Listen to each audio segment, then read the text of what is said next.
Isaías 10.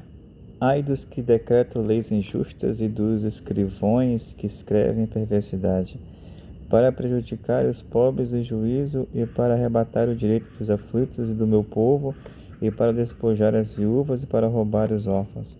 Mas que fareis vós outros no dia da visitação e da assolação que há de vir de longe?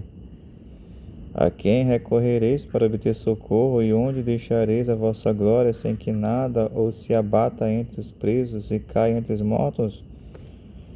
Com tudo isso, a sua ira não se apartou, mas ainda está estendida a sua mão. Ai da Síria, vara da minha ira, porque a minha indignação é como um bordão nas suas mãos.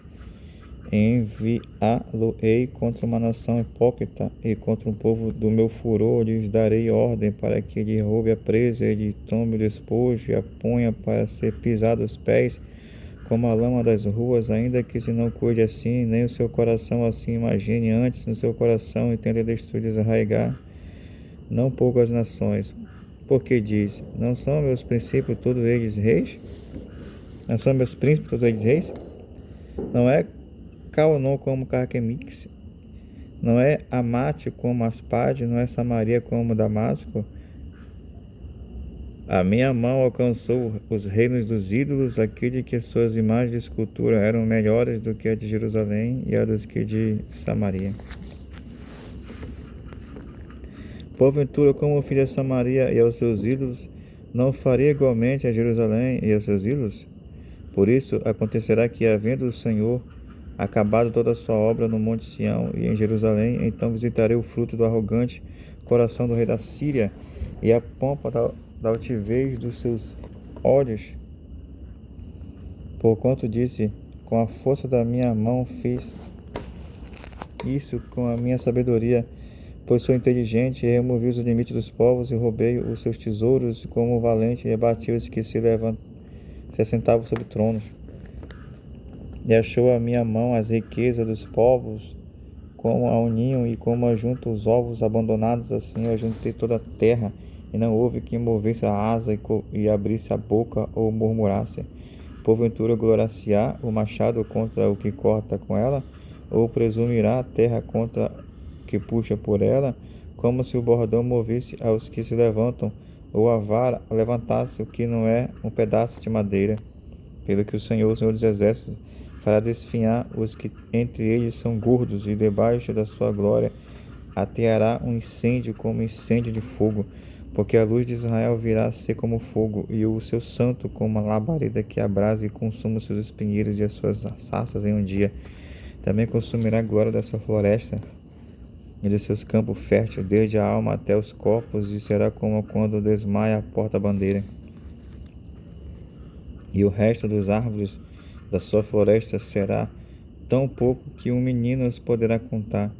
E acontecerá naquele dia que os resíduos de Israel e os escapados da casa de Jacó nunca mais se estribarão sobre os que os feriu, antes se estribarão sobre o Senhor, o Santo de Israel, em verdade.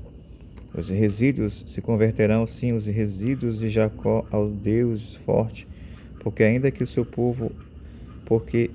que o teu povo, ó Israel, seja como a areia do mar, só um resto dele se converterá.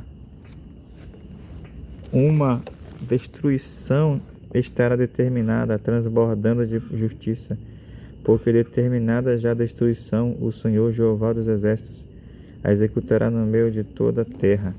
Pelo que assim diz o Senhor Jeová dos Exércitos: não temas, povo meu, que habita em Sião. A Síria, quando te ferir com a vara e contra ti levantar o seu bordão, à maneira dos egípcios. Porque daqui a bem pouco se cumprirá a minha indignação e a minha ira para os consumir, porque o Senhor dos Exércitos suscitará contra ele um flagelo, como a matança de Midian, junto à rocha de Horebe, e como a sua vara sobre o mar, que contra ele se levantará, como sucedeu aos egípcios. E acontecerá naquele dia que a sua carga será tirada do seu ombro, e o seu jugo do seu pescoço, e o jugo será despedaçado por causa da unção. Já vem chegando a Aiate, já vem passando por Migron, e a Micmais lança sua bagagem. Já vão passando, já se alojam em Gebá. Já Ramá treme e Gibeá de Saul vai fugindo. Clama alto, com alta voz, ó filha de Galim. Ouve a Laís, ó tu pobre Anatote. Já Madmena se foi. Os moradores de Gebim vão fugindo em bandos. Neste mesmo dia parará em Nob, acenará com a sua mão o monte da filha de Sião, o outeiro de Jerusalém, porque eis que o Senhor Jeová dos exércitos desbatará os ramos com violência, e os da alta estatura serão cortados, e os altivos serão abatidos. E cortará com ferro a espessura da floresta, e o Líbano cairá pela mão de um poderoso.